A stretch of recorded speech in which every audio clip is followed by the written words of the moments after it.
Welcome dear rockers, कैसे हो आप सभी। तो आज मैं आपके लिए लेकर आ गया हूँ एक ऐसी कहानी जो सिर्फ एक राजा की नहीं बल्कि एक वीर भक्त की है। एक ऐसा वीर जो नारायण भगवान का अनन्य भक्त था और कुंतला राज्य का वो महान राजा जो अपनी प्रजा के लिए अपनी जान तक वार कर सकता था। लेकिन दोस्तों, ये कहानी सिर्फ कहानी नहीं है, ये कला का एक जीवंत रूप है। इस मूवी को जिस तरह से पेश किया गया है वो एकदम अलग है, एकदम अनोखा। डायरेक्टर ने यक्षगान, कर्नाटक और केरला की एक प्राचीन और शक्तिशाली कला, इसके जरिए इस कहानी को रूह तक उतार दिया है। दोस्तों, यक्षगान एक ऐसा कला का रूप जिसमें संगीत, नृत्य और कहानियों का संगम होता है। रामायण हो या महाभारत, जब भी इनको रंगमंच पर जीवंत करना हो तो यक्षगान एक जादू बन जाता है और इस फिल्म में उसी जादू को नए रूप में पेश किया गया है। और सबसे खास बात बताऊं आपको, इस पूरी फिल्म में किसी भी कलाकार ने अपने पैरों में कुछ नहीं पहना। जी हाँ दोस्तों, नंगे पांव उन्होंने हर एक सीन, हर एक परफॉर्मेंस को जी भर के किया है। भक्ति, शौर्य और समर्पण का असली भाव यहाँ दिखता है। तो दोस्तों, मैं आपसे कहता हूँ, इस कहानी को सिर्फ एक फिल्म के रूप में मत देखिए,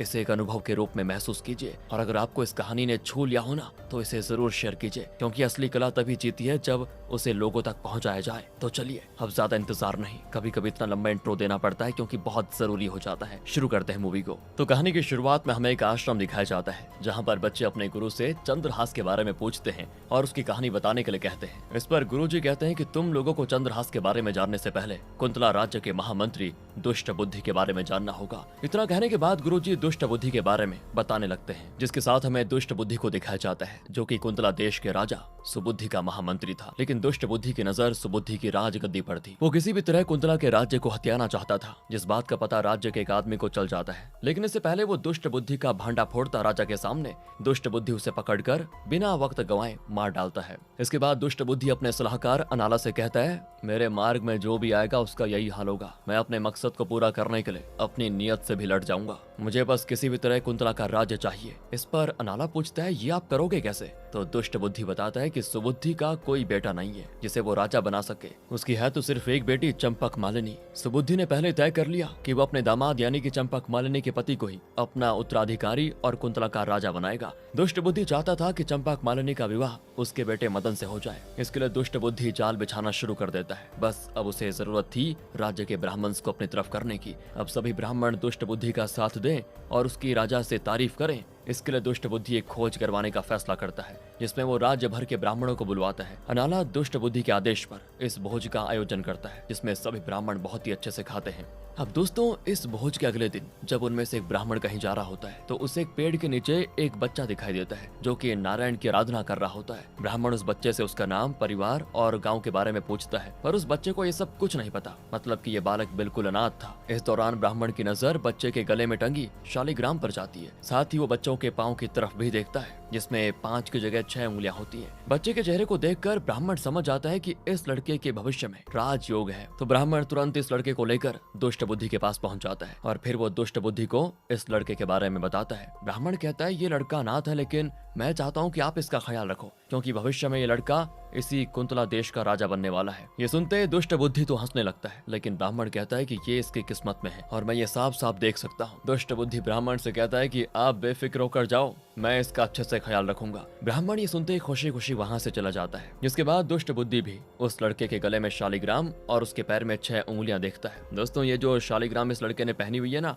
वो असल में भगवान विष्णु का प्रतीक है। तो दुष्ट बुद्धि अब इस लड़के को रास्ते से हटाकर नियति को बदलना चाहता था, क्योंकि कुंतला का राज्य तो उसको चाहिए था। इसीलिए दुष्ट बुद्धि कुछ लोगों को उस लड़के को जंगल में ले जाकर मारने का काम देता है। ये लोग असल में लुटेरे थे, जिन्हें दुष्ट बुद्धि ने ऐसे कामों के लिए पाल के रखा हुआ था। ये लोग मतलब पैसों के लिए कुछ भी कर सकते थे। दुष्ट बुद्धि इनसे कहता है कि उस लड़के को जंगल में लेकर जाकर उसकी गर्दन धड़ से अलग कर दो और मुझे इसकी मौत का सबूत भी ला कर दो। बस अब दुष्ट बुद्धि के कहने पर वो लोग ऐसा ही करते हैं। साथ ही ये लोग दुष्ट बुद्धि को इस लड़के की मौत के सबूत के रूप में उस लड़के की पैर की 6वीं उंगली को काटकर भेंट कर देते हैं, जिसे देखकर दुष्ट बुद्धि काफी खुश होता है। इसके साथ ही दोस्तों, कहानी जाती है कुछ साल के आगे, जहां हम चंद्रवती राज्य में एक प्रतियोगिता होते हुए देखते हैं, जिसमें राज्य के सभी शूरवीर आए होते हैं और उन्हें एक दूसरे के खिलाफ प्रतिस्पर्धा करनी थी। इस प्रतियोगिता में जीतने वाले को यहाँ के राजा शिव पुट्टा स्वामी की तरफ से सम्मानित किया जाएगा। तो वहाँ पे वीर सिम्हा नाम का एक योद्धा सभी को हरा चुका था और वो घमंड में और लोगों को चुनौती दे रहा था, मगर कोई भी उसके सामने सर भी नहीं उठा पा रहा था। तभी वहाँ पे एंट्री होती है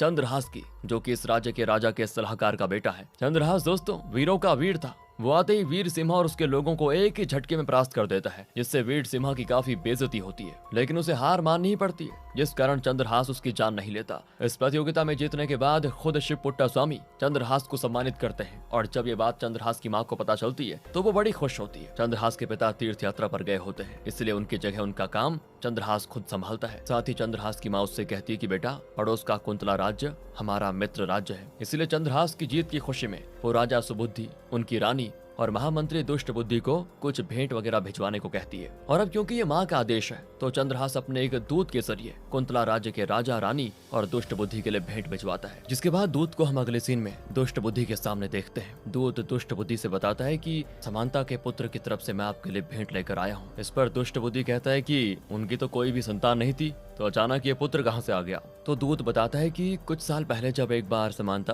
कुछ लोगों के साथ जंगल में शिकार करने गए थे, तो वहाँ पे उसी वक्त कुछ लोग एक लड़के को लेकर आए थे और उसके बाएं पैर की छठी उंगली काट दी थी उन्होंने, लेकिन वहाँ पे शेर था, तो वो सभी लोग उस बच्चे को उसी हालत में छोड़कर भाग गए। जिसके जाने के बाद उस बच्चे के सामने शेर आया और उसकी आवाज समानता तक पहुंच गई और उन्होंने शेर से उस बच्चे को बचा लिया। दोस्तों, ये वही बच्चा था जिसे दुष्ट बुद्धि ने मारने का आदेश दिया था। उन लोगों ने सोचा कि बच्चे को शेर खा लेगा और उसके पैर की छठवीं उंगली को सबूत की तरह पेश कर लेंगे, लेकिन शायद किस्मत को कुछ और ही मंजूर था। उस बच्चे को समानता ने बचाया और साथ ही उन्होंने उस बच्चे को गोद ले लिया। उसका नाम उन्होंने रखा चंद्रहास, मतलब चांद जैसी मुस्कान। अब इस बारे में जानने के बाद दुष्ट बुद्धि एकदम से बौखला जाता है और उसके मन में एक नया षड्यंत्र जन्म लेता है ताकि वो चंद्रहास को मार सके। इसीलिए दुष्ट बुद्धि फैसला करता है दूत के साथ चंद्रावती के राज्य जाकर रहने का। साथ ही वो पक्का करना चाहता था कि चंद्रहास वही बच्चा है जिसे उसने बचपन में मारना चाहा या कोई और। तो बस अगले दिन दुष्ट बुद्धि अनाला के साथ चंद्रावती पहुंच जाता है, जहां समानता उसका काफी अच्छे से स्वागत करता है। फिर जाकर बारी आती है चंद्रहास से मिलने की,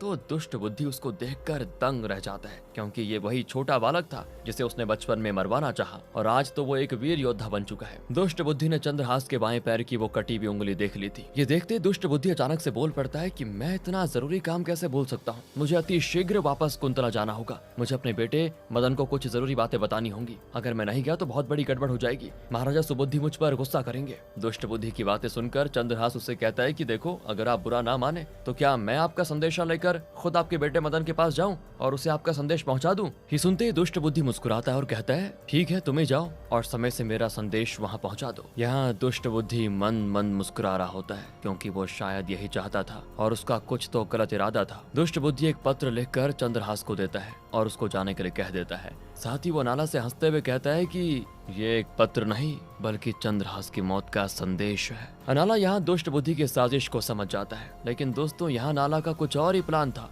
वो भी दुष्ट बुद्धि की तरह षड्यंत्र कर रहा था ताकि उसे वो अपने रास्ते से हटा सके और एक दिन कुंतला देश पर आक्रमण करवाकर उसका राजा बन जाए। लेकिन उसके इरादे के बारे में दुष्ट बुद्धि को नहीं पता था। अनाला अपने एक आदमी को कुछ कहकर उसे कुछ करने के लिए कह देता है, जिसके बाद वो शख्स जाकर चंद्रहास के दुश्मन वीर सिम्हा से मिलता है और वीर सिम्हा उसकी बात को सुनकर बड़ा खुश हो जाता है। मतलब कुछ तो था जो दुष्ट बुद्धि के पीछे चल रहा था। खैर दोस्तों, कहानी आगे बढ़ती है और हम देखते हैं कि चंद्रहास कुंतला के लिए निकल चुका है। रास्ते में रात को वो जंगल में एक पेड़ के नीचे आराम करने के लिए रुकता है। तभी उसके ऊपर कुछ बदमाश हमला कर देते हैं और उसे बचपन की तरह पेड़ से बांध देते हैं। इस दौरान चंद्रहास के सामने बचपन की तरह एक शेर आ जाता है, मगर चंद्रहास अपनी पूरी ताकत लगाते हुए श्री हरि का नाम ले रहा होता है। तभी अचानक से उसके गले में लटक रही शालिग्राम चमकने लगती है और चंद्रहास में एक अजीब सी शक्ति आ जाती है, जिसकी वजह से वो उस शेर का मुकाबला कर देता है और आखिर में अकेले ही उस शेर को वहीं धराशायी कर देता है। अब दोस्तों, हमें दुष्ट बुद्धि की बेटी विश्या को दिखाया जाता है, जो कि अब शादी लायक हो चुकी है। साथ ही हमें दुष्ट बुद्धि के बेटे मदन का भी परिचय दिखाया जाता है, जो कि थोड़ा भोला मगर दिल का साफ है। उसके लिए उसके पिता की आज्ञा ही सब कुछ थी। दूसरी तरफ चंद्रहास अब कुंतला के करीब पहुंच जाता है और दूसरी रात वो कुछ देर के लिए एक नारायण मंदिर में रुककर आराम करने का सोचता है। चंद्रहास एक जगह बैठकर दुष्ट बुद्धि के दिए हुए पत्र को बगल में रखकर आराम से सो जाता है और जब वो गहरी नींद में चला जाता है तभी वहाँ पे मंदिर में नारायण के दर्शन करने के लिए विश्या आ जाती है, जो कि चंद्रहास को देखते उसे पसंद करने लगती है। वो चंद्रहास से बात तो करना चाहती है, उसका नाम पूछना चाहती है, पर इतने आराम से सोता हुआ देखकर वो उसे नींद से जगाना भी नहीं चाहती, मगर उसके बारे में जानने की उत्सुकता उसके अंदर बहुत ज्यादा हो जाती है। इसलिए विश्या चंद्रहास के पास पड़े उस पत्र को उठा लेती है और उसे पढ़ने लगती है। तो विश्या देखती है कि ये पत्र तो उसके पिता दुष्ट बुद्धि ने मदन के लिए लिखा हुआ है। इस पत्र में दुष्ट बुद्धि ने मदन से कहा था कि चंद्रहास वीर और पराक्रमी है, इसे तुम सामने से नहीं मार सकते, इसीलिए तुम चंद्रहास को विष यानी कि जहर दे दो, जिससे वो मर जाएगा। बाकी ऐसा आदेश मैंने क्यों दिया ये मैं तुम्हें बाद में बताऊंगा। ये पढ़कर विश्या थोड़ी चिंतित हो जाती है वो चंद्रहास से प्रेम करने लगी थी उसको देखते ही। इसलिए विषया यहाँ पर अपना दिमाग लगाकर अपनी काजल की मदद से विष की जगह अपना नाम यानी कि विषया लिख देती है, जिससे पत्र को पढ़कर ऐसा लगेगा कि जैसे दुष्ट बुद्धि ने मदन को आदेश दिया हो कि वो विषया की शादी चंद्रहास से कराना चाह रहा हो। इतना करने के बाद विषया इस पत्र को चंद्रहास के पास छोड़कर चली जाती है, जिसके जाने के बाद खुलती है चंद्रहास की नींद और फिर वो चल पड़ता है कुंतला राज्य की तरफ, जहाँ चंद्रहास मदन से मिलकर उसे दुष्ट बुद्धि का दिया हुआ वो पत्र देता है। मदन चंद्रहास के रुकने के लिए प्रबंध करवाता है और उसके बाद वो उस पत्र को पढ़ता है। तो उसे पढ़ते ही मदन बड़ा खुश हो जाता है और अपने पिता की आज्ञा को जल्दी से जल्दी पूरा करने की कोशिश करता है। इसलिए वो तुरंत ब्राह्मण यानी राज पुरोहित को बुलाता है, जो कि वही ब्राह्मण थे जिन्होंने छोटे चंद्रहास को दुष्ट बुद्धि को सौंपा था। ब्राह्मण को मदन दुष्ट बुद्धि की इच्छा के बारे में बताता है, तो ब्राह्मण भी चंद्रहास से मिलने के लिए बड़े आतुर हो जाते हैं। चंद्रहास को बुलाया जाता है, जिसे जब ब्राह्मण देखता है ना, तो उसे चंद्रहास के गले में लटक रही शालिग्राम दिखती है। फिर उसकी नजर चंद्रहास के बाएं पैर की कटी हुई उस उंगली पर पड़ती है, जिसको देखते ब्राह्मण को पता लग जाता है कि ये वही बालक है। अब ब्राह्मण चंद्रहास और विषया को एक दूसरे से मिलवाते हैं और उन्हें बताते हैं उनकी शादी के बारे में।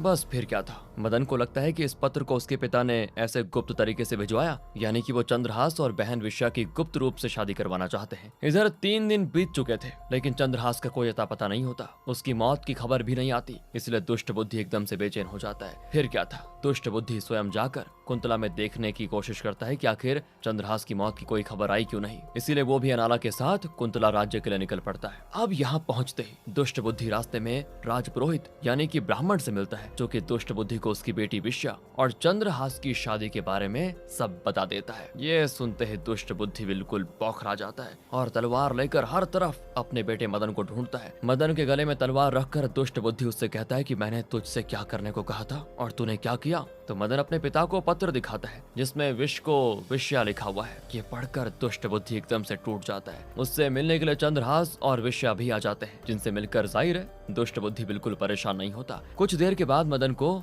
राजा सुबुद्धि का बुलावा आता है, तो वो दुष्ट बुद्धि से आशीर्वाद लेकर निकल जाता है और विषया अपने पिता के लिए कुछ अच्छा सा बनाने में लग जाती है। यही मौका था दोस्तों दुष्ट बुद्धि के पास अपनी आखिरी चाल चलने का। वो नियति के सामने हार नहीं मानना चाहता था और शायद दुष्ट बुद्धि के पाप का घड़ा भी भर चुका था, लेकिन शायद इस बार वो अपने साथ कई और लोगों को नुकसान करेगा। कहते हैं ना, विनाश काले विपरीत बुद्धि। दुष्ट बुद्धि चंद्रहास से पूछता है कि शादी के बाद क्या तुम लोग सभी मंदिरों में दर्शन करने गए। तो चंद्रहास कहता है हाँ, सब जगह दर्शन किए। तो दुष्ट बुद्धि कुछ मंदिरों के नाम लेता है, तो चंद्रहास भी हाँ में हाँ करते जाता है कि यहाँ भी गए वहाँ भी गए। लेकिन जब दुष्ट बुद्धि माँ काली के मंदिर की बात करता है, तो चंद्रहास कहता है कि वहाँ तो नहीं गए हम लोग। तब दुष्ट बुद्धि कहता है कि शादी के 3 दिन के अंदर ही हमारे यहाँ माँ काली के मंदिर में जाकर पूजा करने की रीत है और इसे सिर्फ दूल्हा करता है, दुल्हन नहीं। इसके लिए दूल्हे को अकेला जाना पड़ता है। अब आज चंद्रहास की शादी का 3रा दिन था, तो वो दुष्ट बुद्धि की ये बात मानकर मंदिर के लिए निकल जाता है। इस दौरान दोस्तों दुष्ट बुद्धि फिर उन्हीं लोगों के पास जाता है जिन्हें उसने छोटे चंद्रहास को मारने का उस समय आदेश दिया था।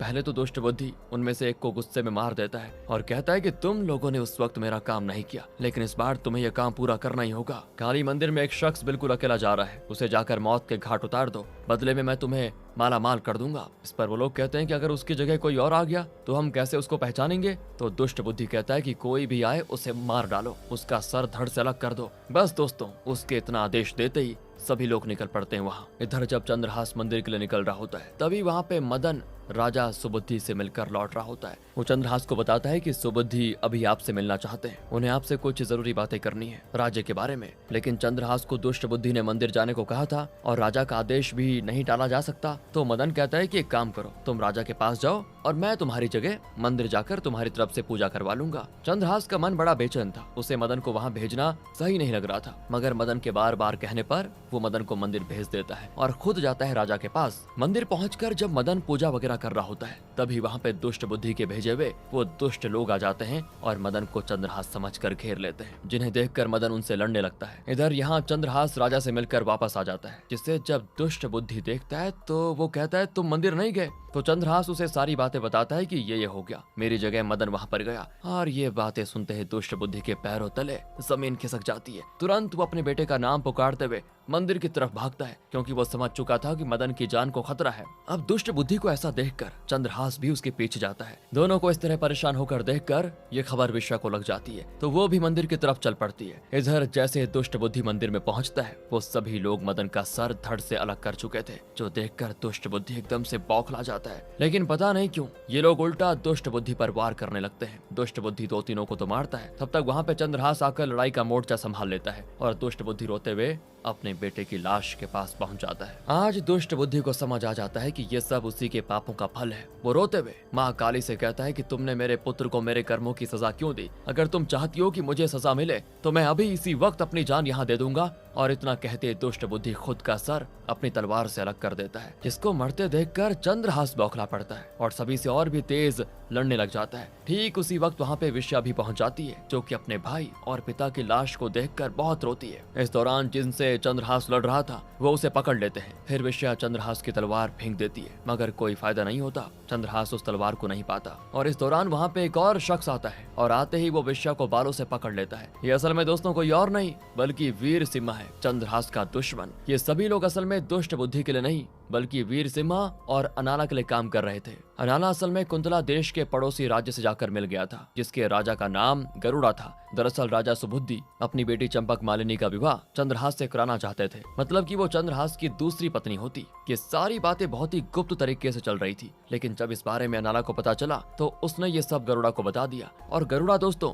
जो खुद चंपक मालिनी से विवाह करना चाहता था वो इस चीज से बौखला जाता है और यहाँ पे अनाला उसके साथ हो गया। मगर इससे पहले गरुड़ा कुंतला पर आक्रमण करता चंद्रहास को रास्ते से हटाना जरूरी था, जो काम अनाला ने वीर सिम्हा को दे दिया। वीर सिम्हा चंद्रहास के सामने उसकी पत्नी को भी मार डालता है और फिर वो चंद्रहास के पेट में भी तलवार उतार देता है, जिसके बाद वो सभी वहाँ से जाने लगते हैं। लेकिन इस पॉइंट पर चंद्रहास के पास पड़ी उसकी शालिग्राम को चमकते हुए देखते हैं, जिसमें से एक उजाला निकलकर चंद्रहास के अंदर समा जाता है और जो चंद्रहास मर चुका था वो उठ खड़ा होता है। उसके अंदर मानो स्वयं नारायण का नरसिंह अवतार आ गया हो। चंद्रहास फिर वीर सिम्हा समेत बाकी सभी को मार काट कर खत्म कर देता है। सभी को मारने के बाद चंद्रहास माँ काली के सामने बहुत ज्यादा रोता है, उनसे शिकायत करता है कि उन्होंने ये क्यों किया, उनके मंदिर में ये क्यों हुआ। चंद्रहास यहाँ खुद को चोट पहुँचाने वाला था, पर तभी वहाँ पे माता रानी खुद प्रकट होकर चंद्रहास को दर्शन देती है। वो चंद्रहास से कहती है कि तुम्हें इस राज्य की सुरक्षा करने के लिए नियति ने चुना है। आगे तुम्हारे सामने और भी रुकावटें आएंगी तो उनके लिए नियति तुम्हें तैयार करना चाहती है, इसीलिए ये सब आज हुआ, कुछ बड़ा होने वाला है। दोस्तों माता रानी चंद्रहास को राजा की बेटी चंपक मालिनी से विवाह करने के लिए कहती है, क्योंकि ये करके ही वो कुंतला देश को उसके दुश्मनों से बचा पाएगा। साथ ही वो चंद्रहास से कहती है कि चिंता ना करो, मैं तुमसे प्रसन्न हूँ और जब भी तुम्हें जरूरत पड़ेगी मैं और श्री हरि तुम्हारे द्वारा सच्चे दिल से याद करने पर आ जाएंगे। बाकी सभी को मैं जीवन दान दे रही हूँ। ये कहकर माँ चली जाती है और उनके जाते ही विश्वा, दुष्ट बुद्धि और मदन तीनों ही जीवित हो जाते हैं। दुष्ट बुद्धि और मदन के सर अपने आप उनके धड़ से जुड़ जाते हैं। इस चमत्कार को देखकर दुष्ट बुद्धि अपनी गलतियों के लिए चंद्रहास से माफी मांगता है और साथ ही कहता है कि मेरे मरने के साथ मेरे दुष्ट बुद्धि भी मर गई और इस नए जन्म के साथ मुझे सद्बुद्धि आ गई, इसीलिए अब मैं इस राज्य के लिए तत्पर रहूंगा। दुष्ट बुद्धि की समझ में आ चुका था दोस्तों कि प्रभु की बनाई नियति को बदलना किसी के भी हाथ में नहीं है। जैसे भगवान कृष्ण ने कंस का वध किया, यही कंस की नियति थी, उसी तरह कुंतला देश का राजा बनना चंद्रहास की नियति है। और यहाँ सभी खुश थे और खुशी खुशी साथ में घर लौट जाते हैं। लेकिन गरुड़ा को जब चंद्रहास के जीवित होने की खबर मिलती है तो वो खुश नहीं होता। वो किसी भी तरह चंपक मालिनी को पाना चाहता था, इसीलिए वो रातों रात अचानक से कुंतला राज्य पर हमला कर देता है। कई लोगों को मारने के साथ वो चंपक मालिनी का भी अपहरण करके लेकर जाता है। जिस बात का पता जब चंद्रहास को चलता है ना, तो वो सुबुद्धि के लिए गरुड़ा से युद्ध करने के लिए तैयार हो जाता है। यह युद्ध बहुत ही बड़ा होने वाला है और इस युद्ध में शिवपुट्टा स्वामी भी चंद्रहास का साथ देता है। हमें इस युद्ध की एक झलक दिखाई जाती है दोस्तों, और साथ ही चंद्रहास के पार्ट 2 का भी हिंट दिया जाता है, जिसके साथ ये बेहतरीन और आर्टिस्टिक फिल्म का होता है अंत। बताइए आपको कैसी लगी। ये थोड़ा हिस्ट्री से रिलेटेड है तो आप बताइए कमेंट्स में। मुझे इसके बारे में ज्यादा जानकारी नहीं है वैसे, लेकिन आपको होगी क्योंकि आप बहुत तेज है। बताइए कमेंट्स में। मिलते हैं आपसे अगली वीडियो में। अच्छी लगी हो तो लाइक करें, चैनल को सब्सक्राइब। ध्यान रखिए अपना। Thanks for watching.